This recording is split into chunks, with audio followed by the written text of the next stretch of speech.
You got a problem with that? Our favorite segment, we bring back CeeLo for more on the Knicks.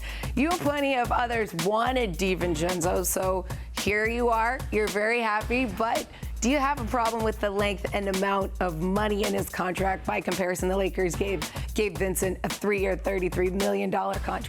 I don't have a huge problem with it, especially when you look at the way the money is spent in the NBA these days. Now, referencing that contract for Gabe Vincent is one thing, but they throw around dollars in a big way in NBA free agency these days. So here's how I compare it to. The Knicks have Evan Fournier on their roster. He's basically become someone who doesn't see the floor at all. The Knicks are going to pay $23 million less across the same term for Donte DiVincenzo as they did for Evan Fournier. Now, you could say, well, you don't want to make the same mistake twice, but I think for DiVincenzo, a couple factors here. He's played for the Bucks, he's played for the Warriors, winning cultures. He's a guy that I don't think is going to demand the ball quite a bit. He's a guy that can play in a couple different roles. He shot the three well for Golden State last year. Obviously, the Villanova connection with both Jalen Brunson and Josh Hart. A lot of boxes checked there, and really just a need for them.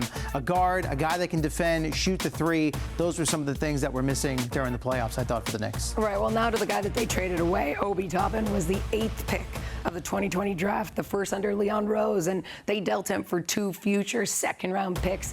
Do you have a problem with the return that they got for Toppin? Yeah, I don't love it, but I think this is just a product of when you basically nail a guy to the bench. He played here and there, but a rotational guy, a bench player that didn't get as many minutes and playing as much playing time as we would have thought with where he was drafted. The trade value is not going to be that great, right? So you could say, well, the Knicks could have looked to get a player in return, but they're trying to free up a roster spot to bring in a guy like DiVincenzo. Really not an available slot in the rotation right now. Disappointing that you're trading a top 10 pick and just getting a couple of second-rounders back.